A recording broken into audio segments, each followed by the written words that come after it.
Bonjour, bonsoir. Vous êtes sexy aujourd'hui, dis donc. Tu aimes les films d'horreur?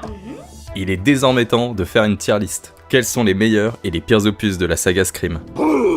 Et pour cela, je ne serai pas tout seul, je serai accompagné de Jordan, sa chaîne est en description. Oh, pas mal la SMR, oh. Pas mal, les nibards. Mais aussi de vous dans le chat. Le chat, vous voyez qu'il y a un deuxième onglet ouvert, et c'est votre tier list à vous. Parce que, comme d'hab, vous avez votre tier list, nous on a la nôtre. Évidemment que je suis en navigation privée, je veux pas que vous voyez mes conneries. Ainsi, vous n'aurez pas une, mais bien deux tier listes de Scream. La nôtre et la vôtre, qui a été faite avec des sondages dans le chat. Bon bah écoutez, je crois que tout le monde est prêt. Bon bah, on commence avec le premier opus. C'est le premier opus de Scream en steelbook qui est incroyable. Ah oui, magnifique. Il est magnifique. Mais d'ailleurs, du coup, t'as été voir Scream 1 au cinéma hier. Eh oui, hier le cinéma près de chez moi diffusait Scream 1 en VO. J'ai pu le découvrir. Et ce qu'il y a de fou, c'est qu'autour de moi, il y avait plusieurs gens qui ne connaissaient pas le film, qui le découvraient. Ah ouais? J'ai vu des gens un peu en mode cosplay, tu vois, avec des sacs d'horreur, etc. Vraiment en mode, tu sentais, eux, c'est des fans d'horreur. Il y avait plein de gens qui découvraient. Par exemple, il y avait une daronne juste à côté de moi. Elle était là, elle était en mode, oh, attends!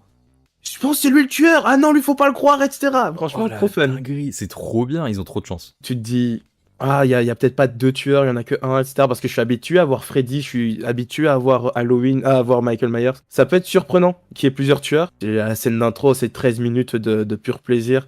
Tu es en stress avec elle au téléphone, c'est magique. Parce que pour moi, il n'y a aucun Scream qui bat la scène d'intro du premier. Alors, il y en a beaucoup qui sont très bien. Le 2, elle est très bien, par exemple. Mais je pense qu'on sous-estime aussi la fin. Le troisième acte. Alors oui, on a l'exemple parfait avec le 6, comment faire un troisième acte raté. Mais par exemple, le 1, j'avais oublié à quel point ça durait 30 minutes 40 minutes. Ouais, à partir du moment où il y a la soirée, ça dure... C'est vrai que c'est long. Hein. Parce qu'il se passe plein de choses. T'as Gail qui cache la caméra, il rigole un petit peu en regardant les films.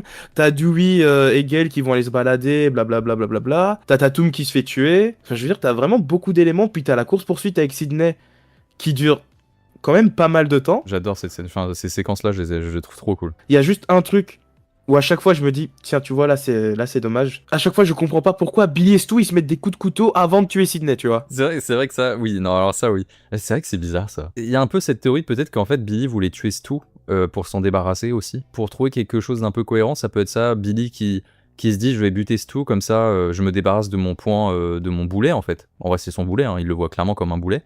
Et comme ça, je bute les deux en même temps, en fin de compte. Je pense que c'est le côté un peu cinglé, ils sont tellement... En tout cas, le scénario essaie de nous faire croire qu'ils sont dans un état d'euphorie totale, qu'ils sont surexcités, complètement instables. Peut-être que du coup, dans cette instabilité, tu peux trouver une relative cohérence. Mais c'est vrai que j'y avais pas vraiment pensé à ça. En tout cas, ça m'a jamais dérangé, mais oui, c'est vrai que maintenant, je vais y penser, je pense, quand tu vas me le dire. C'est vrai que c'est un peu con. C'est vrai que but là, en fait. J'adore, c'est un de mes passages préférés aussi, c'est le moment où Sidney, elle est dehors, elle voit Dewey qui sort de la maison, blessé, et qui tombe. Et d'un coup, tu sais, tu te dis, bah en fait c'est bon, genre il va rien se passer, elle va aller voir Dewey ou je sais pas quoi.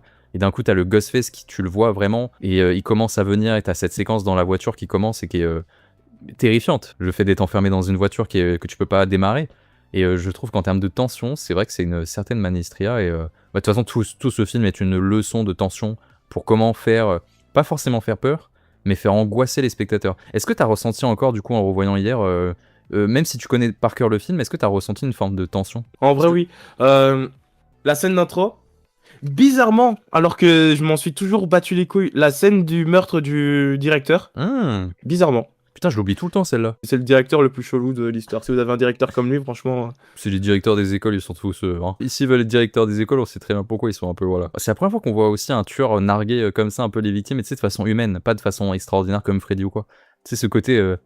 je vais te buter en fait, regarde j'ai tes clés là, je vais te buter. Et ça correspond super bien à la personnalité de Billy et de Stu. De toute façon cette scène d'introduction c'est une leçon de réalisation pour toute personne qui veulent créer quelque chose de tendu. On n'a pas... Est-ce qu'on a fait mieux depuis? Je suis pas sûr. Il y a des films d'horreur qui ont des scènes d'introduction hyper intéressantes. Mais d'avoir une scène d'introduction aussi longue et aussi énervée, en fait Scream n'a jamais réussi à surpasser cette scène d'intro déjà, alors que c'est quand même la saga qui l'a créée, je trouve. Et j'ai l'impression qu'en fait, un successeur à cette scène d'introduction, ça va mettre peut-être des années, quoi. Enfin, en plus, t'es très proche des personnages, t'es proche de la sensibilité de Sidney, t'es proche de la sensibilité de ses étudiants, t'en as qui sont un peu goofy, t'en as qui sont un peu débiles, mais c'est normal, c'est des adolescents qui veulent faire des soirées. Tu te sens proche d'eux, mais dans Scream, il y a des personnages qui sont stupides, mais pour autant, je les déteste pas, il y a pas un côté... Il y a vraiment une belle écriture, en fait, de tout, que ce soit des persos, de l'intrigue, de la révélation finale. Et oui, objectivement, je pense sincèrement que de toute la saga, c'est le meilleur. C'est pas mon préféré, mais c'est le meilleur. Et en plus, tu disais très bien par rapport au personnage débile.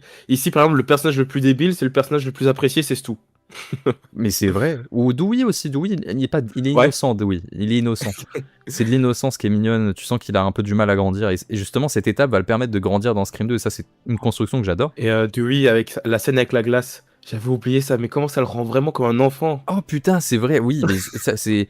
Ouais, bah, c'est ce qu'on dit, c'est des tout petits détails qui font qu'il y a une vraie construction des personnages. Mais même cette alchimie qui est nous avec Gale, Gale qui est détestable, hein, et elle est souvent détestable, à part dans Scream 5 et 6 où tu commences à avoir, même dans le 4 où tu commences à avoir de l'affection, elle est rapidement détestable. Dans Scream 1, je trouve que t'as du mal un peu à t'y attacher au départ. C'est cet attachement avec, enfin c'est cette alchimie qu'ils ont avec Dewey qui fait que progressivement, tu sens que c'est une bonne personne parce que tu sais, quand tu vois Gale, tu te dis, elle va tomber amoureuse d'un mec hyper beau gosse, tu sais, elle va être un peu pétante, quoi. Et au final, tu vois qu'elle tombe amoureuse du gentil policier, et du coup, ça la rend hyper attachante. Ils sont amoureux comme des adolescents, alors que on est dans un film rempli d'adolescents. Et que les adolescents entre eux, ils parlent de cul tout le temps, ils sont horribles, quoi. Ils ont des relations les relations du lycée qui sont, voilà, qui c'est de la merde. Mais du coup, eux, ils ont tu sais, vraiment ce côté de petits enfants tout mignons qui veulent se mettre ensemble et qui ont une attirance, et j'ai trouvé ça incroyable. J'ai adoré ça aussi. Ce qui est terrifiant, c'est le fait que t'es chez toi. T'es chez toi en sécurité, t'as fait ta journée de taf, t'as fait ta journée d'études, tu rentres, t'es tranquille, et là où, à l'endroit où tu te sens le plus en sécurité, il y a quelqu'un qui vient. En tout cas, c'est des trucs où même maintenant, tu sais, dans les faits divers, t'entends des dingueries, t'as l'impression que c'est plus d'actualité que jamais, mais c'était déjà très effrayant à l'époque. Ma porte qui est juste là, je me dis, à un moment donné, il y a un mec qui va toquer, ça me terrifierait.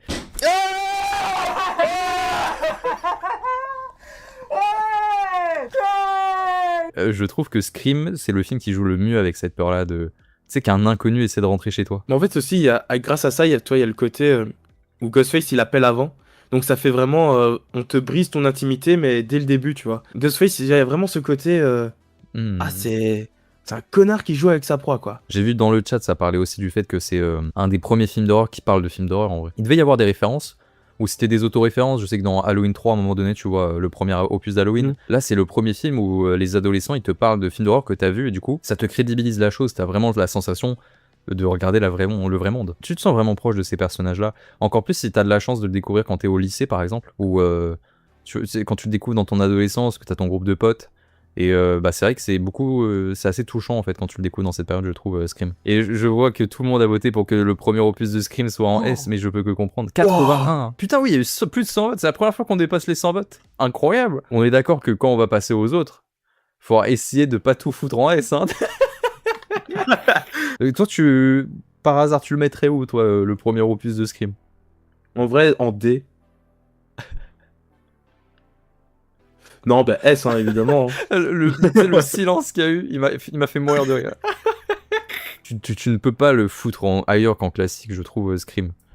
On va passer au deuxième opus qui est aussi en steelbook. Alors celui-là, c'est mon préféré. En salle de cinéma, là, regardez-moi ça, là. Il est magnifique. C'est mon préféré, voilà, je le dis, j'ai aucune honte. Pour moi, Scream 2, c'est mon chouchou, je l'aime tellement. Je l'aime parce que j'adore le fait qu'on soit plus au lycée, mais vraiment à la fac. En fait, c'est ça que je préfère, c'est la façon dont est traité Sidney, qui redevient une victime. Mais attention, je dis pas ça dans le sens négatif, mais qui redevient... En fait, elle est en train de replonger, elle est en train de revivre les mêmes événements, et ça va tellement lui faire du mal, elle va tellement souffrir. Et moi, j'adore les héroïnes qui sont écorchées vives, qui ont de véritables problèmes. Il y a plein de séquences où elle pleure, il y a des moments où elle a les larmes aux yeux, elle a pas envie de revivre ça, et tu le ressens vraiment, et je trouve que Neve Campbell, c'est un des rôles où elle est le plus forte. Pour moi, en termes d'actrice, c'est là où elle m'a vraiment, dans tous les Screams, c'est là où elle m'a vraiment le plus subjugué, c'est dans Scream 2. Et surtout, un gros point qui pour moi est l'identité même de Scream, c'est les scènes de tension. Les scènes de tension du 2, je trouve que c'est juste génial, quoi. La scène dans la voiture où t'as Ghostface qui prend le volant. Déjà, Ghostface au volant, c'est la première fois que tu vois ça, tu te dis qu'est-ce qui se passe là? Et puis tu dois escalader Ghostface qui est complètement inconscient.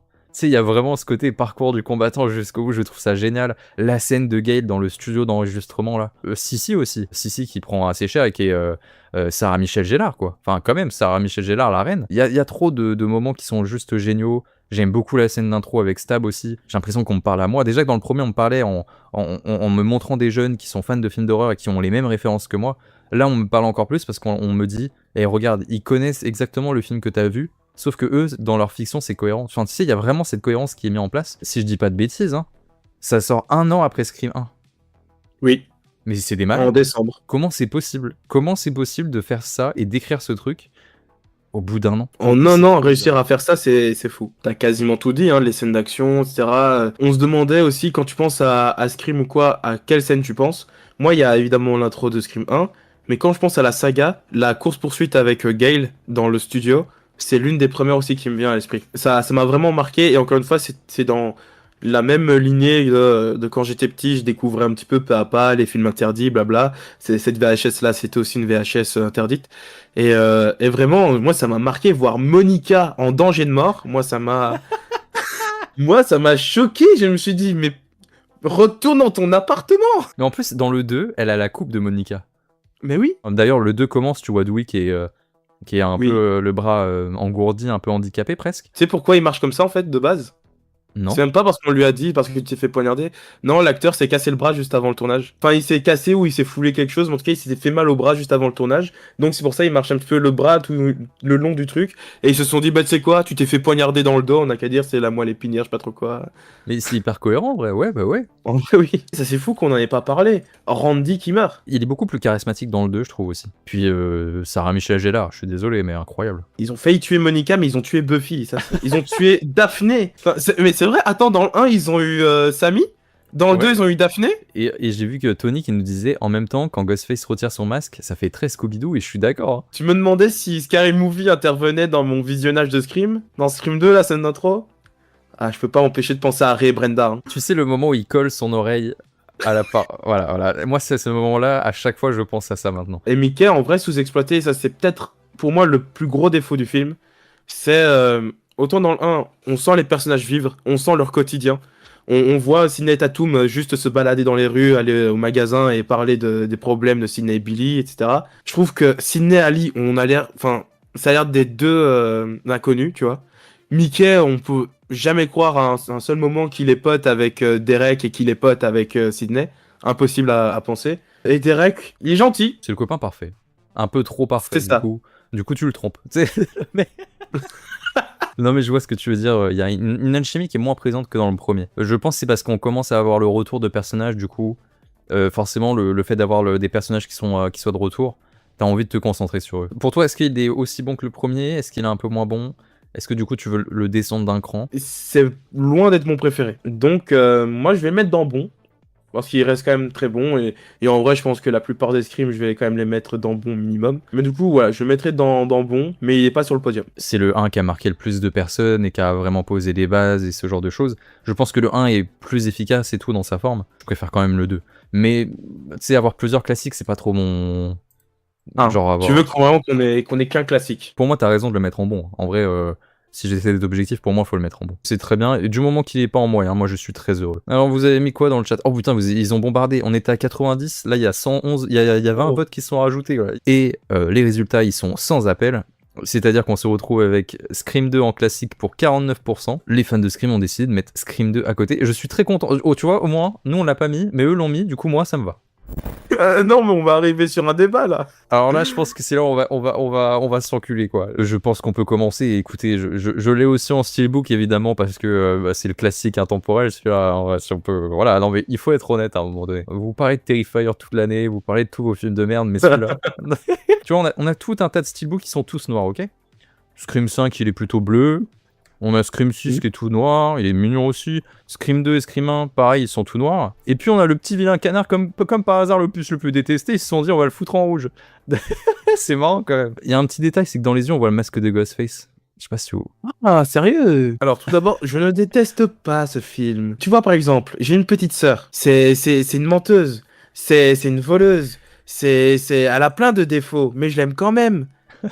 Je vais commencer peut-être par le truc qui m'a le plus sorti du film au moment où je l'ai regardé. Et j'avoue que depuis que ça a un peu changé, pour moi, c'était le modificateur de voix. Pour moi, là, Scream partait dans la science-fiction. Ça me dérangeait un petit peu. Et finalement, c'est un peu de la science-fiction vu que c'est de la science qui a de l'avance sur son temps. Vu que maintenant, on a les IA qui peuvent modifier tout ce qu'on dit, etc. Je pense que si je regarde Scream 3 en me disant, ouais, c'est un film du coup qui utilise de l'IA, je vais être en mode, ok. Moi, y a pas de souci. Mais j'avoue que le Jordan d'il y a 10 ans, il regarde Scream 3, il a du mal à se mettre dedans à cause de ça et il trouve toutes les scènes un peu bébêtes, rien qu'à cause de ce détail-là. Il y en a plein d'autres, des trucs qui viennent rajouter un côté bébête à ce film. Les comédiens, comment ils sont... Oh là là. Ça, je suis d'accord, les comédiens, ouais, ils sont insupportables. Et quand on dit les comédiens, c'est pas les acteurs, par exemple, de Ouais. ciné, etc. Non, les acteurs d'acteurs. Ils sont tous détestables. Ils sont...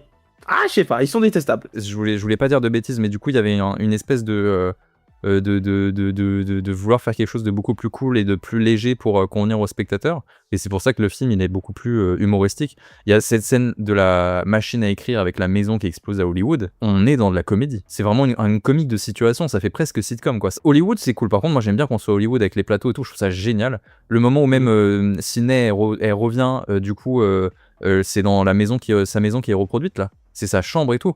Hyper touchant. Et même, c'est la force du film, c'est que Sydney, elle arrive au bout d'un certain moment. Elle met du temps à arriver dans le film. J'adore aussi son destin, tu sais, elle est dans sa maison de campagne, elle aide les gens qui ont des pensées suicidaires, enfin, elle continue de s'entourer de personnes qui sont dans la souffrance, alors qu'elle-même, elle est dans la souffrance. Tu sais, il y a ce côté-là que je trouve juste extraordinaire. En dehors de cet axe-là qui est très sérieux, bah c'est vrai que oui, si tu regardes Dewey Eagle, c'est de la comédie. Et je pense que c'est ce changement d'ambiance qui fait du mal aux gens, enfin qui fait que ça a toujours été le vilain petit canard. Et encore, je vois dans le chat, ils sont plutôt gentils, hein. Même toi, t'es plutôt cool avec. Mais je me souviens que quand j'allais sur Allociné, sur les forums, quand Allociné avait encore des forums à l'époque, quand j'étais plus jeune là, les gens disaient vraiment que c'était une catastrophe, que c'était un film de merde.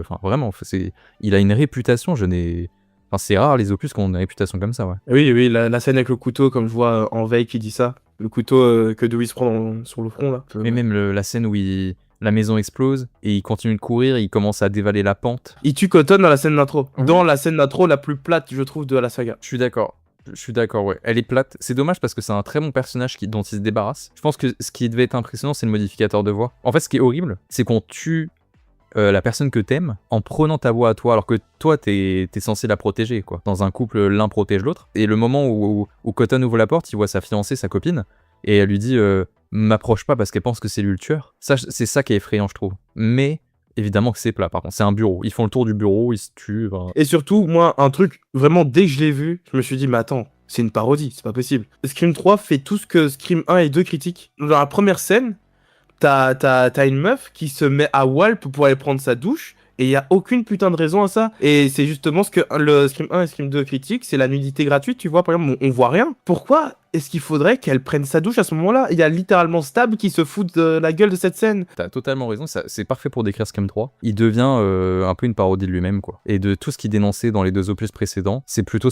pour moi, la scène de fin qui est vraiment... la dernière partie du film où Sidney va dans le manoir, enfin dans cette espèce de villa plutôt, cette villa de riches, et où elle découvre que c'est son frère et qu'on a l'explication, c'est là où je le trouve intéressant, ce Scream 3. C'est parce que c'est cette finalité qui est géniale. Et en fait, je regarde ce film pour avoir la finalité, et une fois que j'ai eu la finalité, je suis content. Mais tu vois, là où il y a plein d'opus, par exemple Scream 6 qui est...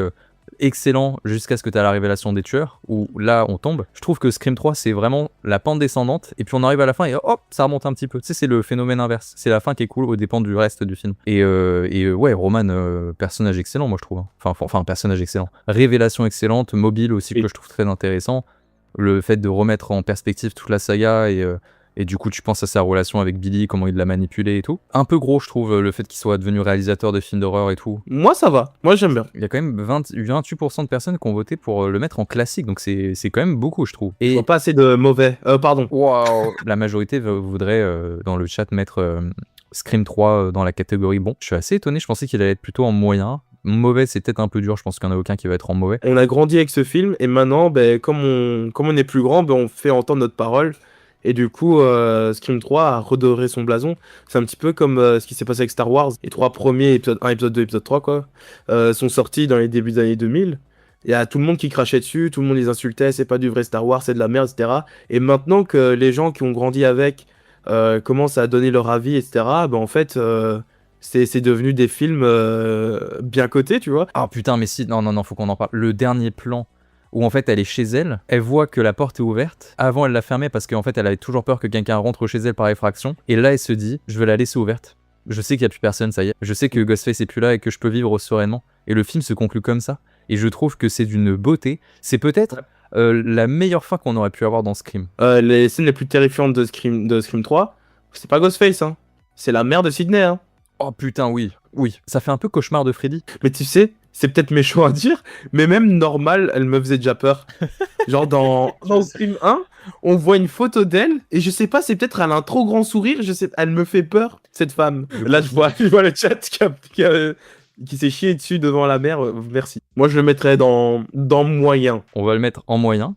Et de notre côté, on va clôturer le sondage. Et bah, vous l'avez mis en bon, si je dis pas de bêtises, c'est ça, hein? Ouais, c'est ça, 45%, je pense, c'est ça. Franchement, Scream, de votre côté, Scream 3, vous l'avez bien placé, hein, 45% en bon. Classique, 23%. Quand même, hein, je trouve aussi que c'est beaucoup, hein. On va le mettre en bon, tout de suite. Moi, je trouve Scream 4, j'ai l'impression, en tout cas, c'est peut-être moi qui suis dans le faux, j'ai l'impression que c'est le préféré des fans un peu. J'ai l'impression que c'est un des opus qui ressort le plus. Je le trouve très bon, genre j'ai rien contre lui, vraiment. À part Ciné, où pour le coup j'ai un petit souci, c'est que là, elle commence à être la mamie badass. Enfin, la mamie badass. Elle commence à être un peu l'héroïne intouchable, et même le film se moque un peu de ça. À un moment donné, tu sais, elle prend le téléphone et dit, bah pourquoi tu viens pas me buter? Le Ghostface, il lui répond, ah, tu crois que t'es toujours au centre de l'attention, et ça montre que en fait son personnage n'a plus vraiment d'évolution. Là où dans le 1, 2, 3, il y avait toujours quelque chose qui se passait autour de son personnage. J'aime bien plutôt les nouveaux, les adolescents, tu sais, qui remplacent les personnages, qu'il faut bien qu'il y ait des adolescents dans un lycée qui fassent des conneries, quoi. J'aime bien comment se conclut le film, le reveal notamment de la tueuse, de Jill, qui est une très bonne tueuse et qui fait partie aussi de mes killeuses préférées, hein. Mais c'est pas mon préféré, quoi. Je l'aime bien, mais c'est pas mon opus préféré, quoi. Peut-être parce que je l'ai trop regardé. Il est extrêmement divertissant, et Wes Craven qui sort ça à son âge, en sachant que c'est le dernier opus de Scream qu'il a réalisé, c'est quelque chose. C'est un très bon film, je sais vraiment, c'est un très bon film, j'ai pas beaucoup de défauts à lui dire. J'ai l'impression que ça avance plus trop, quoi. J'ai le sentiment que les personnages, ils sont là, ils sont construits, et qu'ils ont pas une grande évolution. Ils commencent à un peu aussi à avoir toujours cet humour, tu sais la scène de fin où elle dit choc, la flic qui sort et te dit le gilet pare-balles protège toujours le poulet. Tu sais, tu commences à voir, il y a un peu d'humour dans Scream 4. T'as un personnage, à un moment donné, il dit une des règles, il faut être gay pour pas mourir dans les films d'horreur. T'as Ghostface, il dit, mais je suis gay. Tu sais, ça casse un peu l'horreur du truc. J'aime bien le côté où on plonge dans la paranoïa dans la ville. Tu sais, Woodsboro, les flics qui sont là au bord de la route à surveiller les maisons, ça j'adore. Et Woodsboro n'a jamais été aussi bien développé que dans Scream 4, je trouve. Vraiment. Et le gore aussi. C'est le Scream le plus gore, hein. Oh, le meurtre de la pote de Jill, comment elle s'appelait, Maria? Waouh, dans le truc de je suis dans le placard, là, elle le défonce. Ça, c'est extraordinaire. La séquence est extraordinaire. Et en plus, c'est moins de 12 ans, si je dis pas de bêtises, Scream 4, hein. Et tu vois des boyaux et tout, tu te dis mais qu'est-ce qui se passe? En sachant que c'était pas la même époque qu'aujourd'hui, maintenant on est plus désensibilisé, on a l'habitude.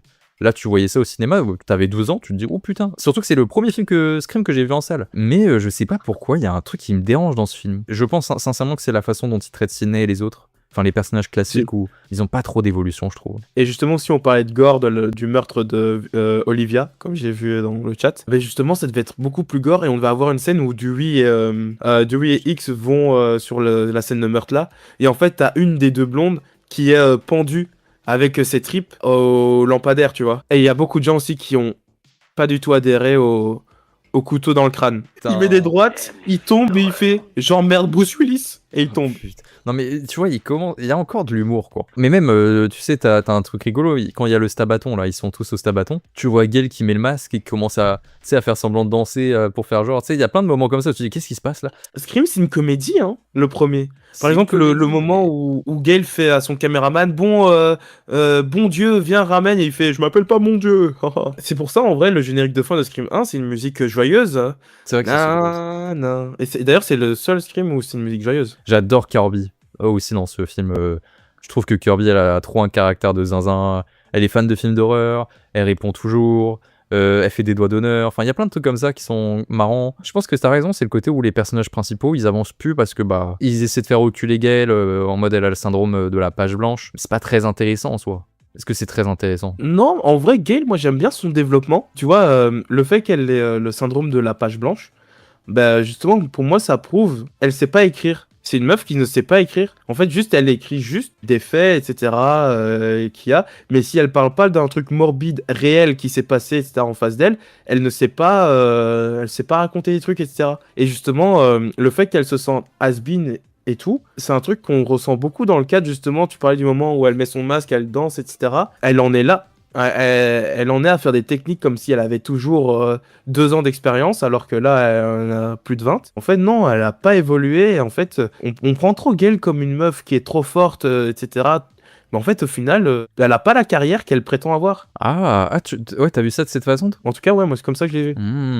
Bon, en tout cas, elle a pas l'air d'être heureuse en tant que femme qui a un foyer traditionnel, tu sais, genre un mari, une maison. Ça se voit que c'est pas ça qui la rend heureuse. Et c'est pour ça que dans Scream 5, au moment où ils se sont séparés, je trouve ça cohérent parce que tu vois tu sens que c'est un couple qui sont pas faits pour vivre ensemble. Ils sont faits pour être amoureux, mais genre d'avoir un appart chacun de leur côté. Scream 4 développe un peu ça, même quand il se réveille, tu vois, il sort du lit, il s'en bat les couilles, tu sais, il lui fait même pas un câlin, tu sais, il sort du lit, il se barre, quoi. En fait, ils pensent trop à leur carrière, hein. Et en même temps, ils sont faits pour être ensemble, c'est ça qui est drôle. Et c'est pour ça, oui, comme tu l'as dit, dans le 5, ça fait totalement sens, la séparation et la raison de leur séparation. Je comprends les gens, parce que tu disais c'est le favori des gens, etc. En vrai, je pense qu'en effet, il ressort souvent en tant que favori, et je comprends pourquoi. C'est celui qui est le plus proche du premier, sans en être une copie. Et c'est pour ça que je l'ai rajouté. On aurait pu croire que les tueurs, ça va être Billy et Stu et blablabla, blablabla.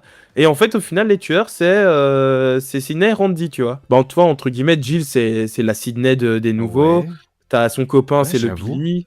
J'avoue que c'est un peu ça, ouais, t'as raison, ouais. Ouais, c'est vrai que Charlie, il a ce rôle-là de Randy un peu au départ. Kirby, c'est Tatum, tu vois, c'est la pote Ouais, c'est vrai. un peu extravertie, etc. Tout à l'heure, on en a parlé en privé, quand on parlait de Jill, la scène où elle s'écrase contre les meubles, elle se fait saigner. Ça, c'est extraordinaire. Et Emma Roberts, de toute façon, Enfin, elle joue très bien et on aime tous Emma Roberts. Et la partie à l'hôpital, par contre, elle était pas nécessaire. Putain, mais il y en a plein qui rêvaient que le film se termine par... en fait, tout le monde est mort, sauf Jill, et qui va, tu sais, à l'hôpital, et ça se cut là, quoi. Avant l'hôpital. Tu sais, genre, ça se terminerait par une victoire de Jill, ça aurait été trop beau. Ça aurait été trop abrupt comme fin, on a quand même envie de voir Sidney réussir, quoi. Tony, si Chad peut supporter 800 coups de couteau, Jill peut se un échange... Ah oui, c'est vrai. Je mets fin au sondage, 55% des personnes qui ont voté, 90 personnes, mettre Scream 4 en classique. Ça, c'est la tier list du chat, encore une fois. Hop, on va glisser Scream 4 en classique. Le chat, on avait dit pas trop de classiques, vous avez un peu abusé quand même. C'est pour ça, les fans de Scream, vous êtes des petits casse-couilles, mais je vous aime quand même, hein. Mais c'est vrai qu'il y a un peu ce côté où vous savez pas doser. Je le mettrais au même niveau que Scream 3, hein. Pour moi, c'est un peu le même style Ouais, Regarde le chat. Mais attends, c'est dur. Hein. Ouais, là, j'ai l'impression de prendre une décision hyper importante, ça me fume. Scream 3, je comprends qu'ils sont moyens, c'est légitime de fou. Mais Scream 4, pour le coup, c'est le 4e opus de la saga, c'est Wes Craven. Pour le coup, le réalisateur, il est assez âgé, et il fournit un opus qui est quand même sacrément bon, enfin... Ah, si finalement, si tu veux mettre le 4 en moyen, moi, ça me va très bien. En vrai, je te dis, franchement, le 4, ça me va. Et bah écoute, j'ai commencé sur le 4, je te laisse commencer sur le magnifique Scream 5. Eh ben, tu sais quoi, c'est le premier Scream que j'ai vu au cinéma, et franchement, j'ai kiffé. Ok. On revisite un petit peu le 1 parce que c'est le recall, etc. Blabla. En plus, avec une réalisation un peu plus léchée que les précédents. Tu vois, genre, on a des mouvements de caméra, ce qu'on n'avait pas forcément dans les Scream, etc. Jenna Ortega, voilà, ça aussi, c'est un argument. Elle est pas à l'aise dans ce film-là, je trouve. C'est difficile de pouvoir s'assumer en tant que personne qui reprend le flambeau de Scream, en sachant que Sidney est quand même là, etc. C'est compliqué. Elle s'assume beaucoup plus dans le 6. Et il y a les jumeaux, moi, que je surkiffe. Je sais bien Incroyable. que c'est très divisé sur les jumeaux. C'est soit J'adore on les ça. kiffe, soit on les déteste. Moi, je les adore. Mais c'est surtout dans le 6 où je commence vraiment à les surkiffer. On joue bien avec la tension. Dylan Minette, enfin, je sais plus comment... Wes, justement. Il va ouvrir toutes les portes qui se trouvent dans sa maison. À chaque fois, il n'y a pas de tueur derrière. Et c'est la seule qui referme, où là, il y a un tueur derrière. La scène à l'hôpital, très forte. La mort de Dewey, très graphique aussi. Voilà, globalement, c'est globalement mon avis. Peut-être qu'il y a des trucs qui vont me revenir à l'esprit par la suite. Je te laisse continuer. Il y a une espèce de lumière d'ambiance bleue parfois, mais qui est très légère et que j'aime beaucoup. C'est vrai que t'as raison aussi sur les mouvements de caméra qui sont plus aériens, notamment la séquence où on se rend compte qu'on est dans la maison de Stu et la caméra elle recule, tu sais, il y a ce côté-là où elle descend des escaliers au moment où Sidney arrive. C'est avec des espèces de travelling avant qui sont sympas. Moi j'ai du mal sur le casting personnellement, à part Chad et Mindy. En même temps je trouve ça très logique la façon dont c'est écrit, notamment Sidney qui fait le passage de flambeau, la façon dont la relation entre Sidney et Gail évolue, tu vois, qu'elles sont plus proches, qu'elles se font un câlin et tout, c'est des trucs dont on n'a pas forcément l'habitude. J'aime ce passage de flambeau et en même temps j'ai un peu l'impression qu'il y a parfois le cul entre deux chaises où on reprend ce truc qui est à la mode, où on mélange des anciens personnages avec les nouveaux, en se foutant de la gueule de films comme Star Wars par exemple, tu sais, la nostalgie, mais en même temps, il fait pas forcément mieux, je trouve. Là où Scream s'est toujours moqué des films d'horreur et arrivé à faire mieux, je trouve, avec le 1 et 2 notamment, il est bon, mais il arrive pas à les surpasser, et c'est peut-être la première fois où on se dit « Ah, c'est beau de critiquer, mais en même temps, faut faire mieux ». Il y a peut-être aussi le côté Reddit, dans le sens où on est encore à Woodsboro, on reprend les mêmes environnements, et il n'y a pas grand-chose qui change à part peut-être l'hôpital, mais même de finir dans la même maison, tu sais, ça fait un peu... c'est un clin d'œil un petit peu forcé, je trouve. Même si j'adore la façon dont ils se débarrassent des tueurs personnellement, je trouve que la façon dont on se débarrasse des 2 tueurs, que ce soit l'autre qui est brûlé avec du gel hydroalcoolique et qui crame. Je trouve que par rapport au Covid et tout, c'était vraiment drôle pour le coup. Scream 5 est nécessaire pour qu'on ait des personnages plus charismatiques dans Scream 6 et qu'on se dit finalement là ce petit groupe je l'aime beaucoup quoi. Chad et Mindy, en fait en regardant Scream 5 je me rendais pas compte que Chad et Mindy étaient aussi cool, et c'est vraiment avec Scream 6 que j'en ai pris conscience, et en revisionnant Scream 5 bah maintenant j'en ai conscience parce que Scream 6 je pense que je le considère comme un opus, c'est pas que c'est mauvais, attention, vraiment pas, hein. Mais c'est l'opus que j'ai moins envie de relancer. En fait, vu qu'il y a Scream 6 que je trouve largement meilleur personnellement dans son rythme, je me dis un peu la flemme quoi. J'ai rapidement envie de le passer pour être à New York. Et oui, c'est aussi à partir de là où il y a le reveal des tueurs que je trouve pas... J'aime pas les mobiles. Je trouve que déjà les tueurs ne sont pas charismatiques, hein. Même l'actrice, je sais qu'il y en a beaucoup qui l'aiment, je trouve que dans Scream là... elle dégage rien du tout. Tu vois, on passe quand même de Jill Roberts à elle et à l'autre, là, à Richie. Au moment où on retire les masques, j'ai envie de quitter le film. Et ça, c'est vraiment mon problème que j'ai aussi avec le 6, hein, que je défends tout le temps, mais je trouve que dès qu'on retire les masques dans Scream 5 et Scream 6, il y a un problème, quoi. Par contre, j'aime bien la dernière scène qui est hyper touchante, où t'as Sam qui va voir Sidney et Gale, et Sidney qui lui dit... Genre, ça fait un peu froid dans le dos, qui lui dit simplement... t'arriveras à faire avec. Mais tu sais, c'est pas t'arriveras à surpasser, t'arriveras à passer à autre chose. C'est juste que tu finiras par l'accepter parce que t'as pas le choix. C'est horrible comme phrase. Voilà, moi les mobiles ça m'a pas dérangé de se dire putain ils font que des films de merde, mais tu sais quoi, c'est moi qui vais le faire le film. Tu vois. Ok, je comprends, ouais. Par contre, là où est le plus gros défaut, c'est les anciens personnages. Sidney Gale, tu les retires du film, c'est la même chose quoi. Elles arrivent, elles font... Alors, à ton avis, elle fake? Bah, ma petite cocotte, évidemment qu'elle fake, là. J'en suis pas mon premier tueur, tu sais bien. Bah, écoute, je sais bien, moi non voilà. plus. C'est les mamies badass, on a plus peur. Tu vois, non, mais vraiment, on a plus peur pour elle. À part Dewey, j'aime bien le traitement de Dewey, intéressant quand même. Putain de merde, ouais, Gale et Sidney, j'ai un problème aussi avec leur développement. Enfin, y a pas de développement, quoi. C'est juste les badass, elles sont là pour être là, quoi. Sidney Gale, non. Dewey, oui. Dewey, pour moi, c'est son meilleur film. Il a, entre guillemets, de l'autorité, il se fait écouter, et il est vraiment important aux yeux des autres, etc. Et c'est vraiment lui, la figure, c'est le Han Solo du film, et tel un Han Solo, il meurt dans celui-ci. Et je suis désolé pour Neve Campbell et Courtney Cox qui se plaignent. Oh, ils auraient pas dû faire ça, ils auraient pas dû faire ça, nanana, nanana.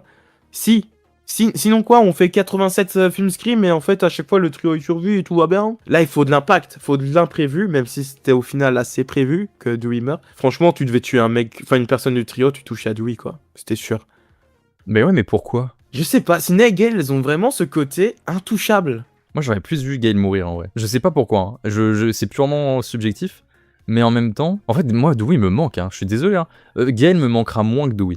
Je veux pas être méchant. Ça, c'est sûr. Mais du coup, Dewey me manque vraiment beaucoup. Et là, je sais quand on va aller voir Scream 7, il va me manquer de fou. J'adore la façon dont Gale elle est maintenant. J'adore son traitement dans Scream 6 à Gale, j'aime beaucoup par exemple. Et tu te dis comment un être aussi pur, aussi gentil peut terminer comme ça, c'est horrible. En fait, après sa mort, le film devient moins bien parce qu'après sa mort, c'est le 3e acte. Et les 3e actes, justement, cette équipe, ils arrivent pas à la gérer. Et ce qui me fait un peu peur, c'est que c'est les mêmes scénaristes que 5 et 6 qui écrivent le 7. Moi, je le mettrais en moyen, hein. C'est peut-être celui que je relance moi le 5 en fait. C'est ça le jugement. C'est celui que j'ai le moins envie de regarder. Ouais, en vrai, je comprends. Du coup, nous, on peut faire notre tier list à nous pendant que le chat décide. Toi, tu le mettrais en quoi? Parce que moi, du coup, je t'ai dit en moyen. Toi, tu le mettrais en quoi? Moyen. Bah, en vrai, si on essaie d'être un peu... Moi, je le mettrais derrière Scream 3, Scream 4 et Scream 5. Du coup, je trouve qu'il est bien là. Tout au loin, il est dans le coin. Non, Vous avez décidé à 32%, serré, à 31%, donc on a 1% de différence, de mettre Scream 5 dans moyen. Pour l'instant, de votre côté, c'est l'opus qui est le plus bas. Enfin, vous avez changé un peu de case. Merci les amis. Qui c'est qui lance un pavé dans la mare en premier? Toi, moi? Moi, je pense que tu vas y aller. Les premières fois où j'ai eu des commentaires un peu vénères sur ma chaîne, je pense que c'est à cause de Scream 6. Parce que je sors de la salle, je dis vraiment que j'ai adoré tout le film, sauf la fin. Tout ce qui se passe avant ce reveal que je trouve abominable et que je skip chaque fois. Mais il y a trop de trucs. Il y a Ghostface avec un fusil à pompe, le développement de Samantha, la scène dans le métro, le fait qu'on est à New York. Enfin, on a de la nouveauté dans Scream. Même la scène d'intro que je trouve hyper inventive, quoi. Le côté où on t'enlève le masque. Et je sais qu'il y avait eu des rumeurs comme qu'on allait savoir le mobile du tueur. Enfin, on allait savoir qui était le masque, enfin, qui était sous le masque du tueur dès le début. Et du coup, je me suis dit, ah bah en fait, ils vont vraiment faire ça là. Ils ont des couilles. Et en fait, on joue avec toi. Et à la fin, c'est désarçonné. Tu vois le vrai Ghostface qui est beaucoup plus grand, beaucoup plus charismatique et qui l'encule avec, tu sais, le masque de Billy moisi. Je trouve ça trop intéressant. Les personnages deviennent enfin charismatiques là. Vraiment, Chad et Mindy pour moi c'est la révélation de ce film là. Et Ghostface retrouve à partir de Scream 3, c'est le côté où il fait peur et il est iconique. Il y a ce côté insurmontable, je trouve. C'est-à-dire qu'on a un Ghostface qui est iconisé au possible, que ce soit dans les armes qu'il utilise, la façon dont il est brutal. Je trouve qu'il fait peur un peu le Ghostface du film. En tout cas, le papa qui a, tu sais, vraiment le masque moisi. Quand il arrive dans l'appart, tu sais, il défonce la porte. On sent que c'est un flic, quoi. On sent que c'est un policier ou qui a fait l'armée ou j'en sais rien. Il y a vraiment ce côté brutal autour de la façon dont il interprète. Mais même l'ambiance, quoi. Ça fait du bien de sortir de Woodsboro. Un peu comme Scream 2. Tu sais, Scream 2, c'était une autre ville avec l'université. Scream 3, c'était à Hollywood. Scream 4 et 5, on enchaîne Woodsboro, ça y est, les petites villes, j'en peux plus. Là, ça fait vraiment du bien d'être dans un endroit différent, qui est New York, avec des trucs qui nous ressemblent plus, nous, des appartements. Tu sais, on n'a jamais eu de scène dans un appartement dans Scream. Et tu vois Gale aussi dans un appartement, c'est quelque chose où on vit tous, donc tu sais, on n'a pas tous des maisons, etc. Donc, et j'aurais aimé d'ailleurs que ça soit plus exploité. C'est vrai que le côté à la fin où ça se termine dans cette espèce d'hangar, tu sens que ça a été tourné dans un studio un peu perdu. Je suis un petit peu déçu. J'aurais aimé que ça se termine vraiment au cœur de New York, dans un parc. Un truc, tu sais, à Center Park, un truc comme ça aurait été trop cool. Je trouve qu'en termes de divertissement, jusqu'à ce qu'on arrive à la fin, qui est pour moi une catastrophe, le reveal des tueurs, on part dans le nanar pour moi là presque. Hein. Tout le reste est incroyable. J'étais très stressé pour ce Scream 6. Vraiment, j'étais comme une femme enceinte qui attendait son premier enfant. Je faisais des rêves prémonitoires, etc. J'ai réutilisé le même truc. Et surtout, j'avais trop peur parce qu'à l'époque, il y avait des rumeurs comme quoi Scream 6 serait la partie 1 de Scream 7 et en fait ne servirait qu'à introduire Scream 7. Et donc j'étais en mode oh ça va être à chier, c'est de la grosse merde. J'avais fait un rêve où j'étais allé voir le film et j'étais ressorti de la salle en mode c'est de la grosse daube, c'est de la grosse merde, etc. Je me suis réveillé, j'étais pas bien. Et c'était très bien comme film. Genre vraiment j'ai tout kiffé, sauf la fin. Mais bon, le problème c'est que la fin c'est la dernière note d'un film, mais faut pas tenir compte que de la fin non plus. Ouais, c'est ça, je suis sorti et tout le long du chemin jusqu'à chez moi, j'étais en mode ah, en fait, c'était bien. Est-ce que en sortant, tu t'es dit il est largement meilleur que le 5 ou pas? Directement, Ah oui. tu t'es dit ça? Ok, ouais, directement, oui. t'avais aucun doute, ouais, ok. Le 6, c'est vraiment une compilation de scènes iconiques, je trouve. Genre vraiment, la course-poursuite dans la rue. Ensuite, on va au supermarché. Incroyable. Bim, bim, bim. Ça, j'adore Il y a aussi. quoi? Il y a le métro, il y a ci, il y a là, il y a là. C'est de l'appartement, incroyable. Par contre, un truc, vous comprenez pourquoi le mec de Sam a une échelle si grande dans un petit appart à New York? C'est vrai. Là, tu viens de niquer toute la scène. Et même la première partie de la fin, moi j'aime bien. Quand ils arrivent, jusqu'à ce qu'ils enlèvent les masques, moi j'aime bien. Ah oui, Quand ils se battent ensemble, l'unité qu'ils forment ensemble face aux tueurs, les deux meufs qui tiennent Ghostface et Chad qui met la droite, trop stylé. Mais même d'avoir autant de Ghostface, tu sais, t'envoies un deuxième, tu dis ça y est, et là t'envoies un troisième, tu dis mais qu'est-ce qui se passe là? C'est juste que tu sais, t'as ce côté monter en pression, tout le film, hein. Parce que c'est ce que tu disais, on passe de la scène au supermarché, mais juste après t'as la scène dans l'appart. Tout s'enchaîne, c'est TikTok quoi, c'est vraiment de la dopamine en boucle avec Ghostface. Et d'un coup à la fin, on monte, ça explose, tu te dis oh putain vous allez y arriver là, ça va être ma première fois quoi. Et d'un coup, mais pourquoi? Mais non, c'est cette famille qui se manipule les uns et les autres pour se venger et qui commettent des crimes. Même le fait qu'il fasse croire que sa fille est morte en balançant un faux cadavre, mais il y a bien un médecin légiste qui va s'en rendre. C'est trop bizarre, c'est trop gros. Tu ne peux pas avoir une famille complète en passant de la petite fille au petit garçon au papa qui deviennent tous des tueurs. C'est pas possible. D'ailleurs, apparemment, il y avait une scène coupée où de base, ils parlaient de ce plan à la mère. Elle était pas d'accord, donc ils l'ont tué. Et je trouve que ça aurait été stylé de au moins le mentionner. Ouais, il y a des petits détails, genre le fait que le mec s'appelle Jason et qu'il se fasse tuer alors qu'il est en train de mater Vendredi 13. Justement, le Vendredi 13 qui se passe à New York. Tu vois, c'est ce genre de petits détails qu'on kiffe. Putain, j'ai pas montré le steelbook, c'est mon steelbook préféré de Scream. Hein. Je le trouve trop beau. Pour moi, c'est la meilleure affiche, une des meilleures affiches de la saga, hein, pour être honnête. J'adore cette affiche, voilà. Ça là. Hyper élégant. Je sais pas s'il a une place. En fait, moi j'ai vraiment kiffé ma séance et je retrouvais ce que j'aimais vraiment dans la saga. Pour moi, le plus important dans Scream, c'est au-delà des personnages, bien sûr. C'est vraiment ces scènes de tension. C'est ça comme on fait peur aux spectateurs. Tu sais, c'est ce côté où j'ai envie de regarder des scènes de tension et les re-regarder et que ça me procure encore les mains moites, alors que pourtant je les connais par cœur. Et c'est ce que j'avais un peu perdu peut-être dans les anciens, notamment dans Scream 5, mais pas même un peu Scream 4. Il y a des scènes de tension qui sont bonnes, mais je trouve que ouais, les scènes de tension dans Scream 6, elles sont c'est ce que j'aime quoi. Ça me rappelle Scream 2, tu sais, les moments hyper tendus. Quand elles sont dans l'espèce de supérette et qu'elles doivent ramper alors que l'autre il a une arme. En le revisionnant, tu sais que c'est le policier, du coup tu sais qu'il sait maîtriser ça quoi. Il aurait pu les shooter. C'est juste que j'ai toujours ce côté un peu dur avec lui dans le sens où on n'était pas loin de la perfection pour moi jusqu'à ce qu'il gâche tout quoi. Tu sais, c'est vraiment ce qu'on disait tout à l'heure, c'est cette chute, elle m'énerve en fait. Pour autant Scream 5, la fin au départ j'avais pas trop capté que c'était pas quelque chose qui me plaisait, c'est avec le temps. Autant Scream 6, c'est dès que je suis sorti, j'ai capté que la fin allait être un vrai problème. Mais pour le coup, la dernière fois que j'ai regardé Scream 6, dès qu'il y a eu le reveal des masques, j'ai vraiment coupé quoi. J'ai arrêté. Je me suis dit non, là j'ai mon petit plaisir. Je veux pas savoir ce qui s'est passé.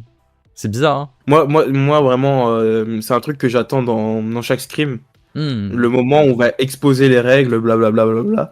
Et là, Mindy, elle fait « On est dans une saga !» Non, sérieusement, connasse, bien sûr qu'on est dans une saga. La scène, elle semble forcée. Tu sais, on se réunit dans un parc où on se pose sur un banc, ça dure 3 minutes et on passe à autre chose. Mais je sais pas, genre vraiment, j'aime bien la vibe, j'aime bien ce qu'il apporte et surtout, Scream a besoin de personnages masculins. Scream est très fort pour créer des personnages féminins forts. Sydney, Sam, Tara, Kirby, Gale. Mais on a besoin aussi de personnages, on a besoin de personnages masculins. Et là, on avait que Dewey. Dewey est mort. On a besoin d'un Chad. En fait, aussi, parfois, je me faisais des réflexions et il les disait à voix haute 2 secondes plus tard, tu vois. Donc c'est pour ça que je me dis, bah, j'aime bien ce gars. Et on dirait vraiment son frère et sœur dans le sens où ils ont une alchimie aussi de fou. Parce que l'alchimie Tatum Dewey, voilà. Du coup, je mets fin au sondage. Le chat, vous avez décidé de mettre Scream 6 en bon. Et plutôt pas mal. Hein. Moi, je le mets dans bon. Moi, c'est mon top 2. Donc, si on veut qu'un classique, c'est le 1. Ouais, c'est pas un classique. C'est pas un classique à cause de la fin. Sinon, pour moi, ça aurait été un classique. J'aime bien cette tech. Je trouve qu'elle est ambitieuse. On va se faire dérouiller, mais moi, j'aime bien. Alors, pour le coup, je te rejoins totalement. Bon, je le mets en bon. Pareil que toi, je trouve que le problème, c'est la fin. Mais ouais, j'aurais pu être un prétendant parce que ça aurait pu devenir un de mes opus favoris aussi. Hein. Mais en tout cas, ouais, je suis plutôt content. Moi, j'aime bien la gueule de notre classement. En classique, on en a un seul, on a respecté ce qu'on voulait faire, mais inconsciemment. Non, j'ai juste, on a géré. On a géré, je suis d'accord avec toi. Donc ça, c'est notre tier list à nous, les amis. Et ça, c'est celle du chat. Voilà. Qui est, je trouve, très intéressante. En vrai, c'est un peu ce qui ressort. Mais en fait, ouais, c'est ce qui ressort le plus, c'est que pour le chat, Scream 1... Scream 2, Scream 4, j'ai l'impression que c'est le top des gens, voilà. Scream 3 en bon, je suis étonné parce que vu les retours qui s'est pris, même dans le chat, ils ont été assez virulents avec Scream 3. Même pour les séries, je m'attendais pas à ce qu'elle soit aussi haute. Mais par contre, les gens ont une sacrée haine envers Scream 5. Je trouve que c'est pas ce qui me choque le plus, parce que même nous, Scream 5, on l'a mis assez bas dans le classement finalement. Ouais, j'ai hâte de voir les commentaires. En tout cas, on n'est pas responsable de ce qui s'est passé, on est uniquement responsable de celle-ci, les amis. En tout cas, voilà, je vous remercie une fois de plus. Et moi, je pense que je vais décoller. Mais merci à toi d'être venu, merci beaucoup. Prends soin de toi, et puis de toute façon, on se tient au jeu, comme d'hab. Hein. Bien sûr. Bon, allez, ciao, c'est la 8e fois que je dis au revoir. En même temps, on s'est dit bonjour 8 fois aujourd'hui, donc fallait bien. C'est clair. Mais merci encore une fois, et prends soin de toi, bonne nuit surtout. Bah, merci d'être resté aussi longtemps, hein, putain. Merci beaucoup, les amis. Je vous embrasse très fort.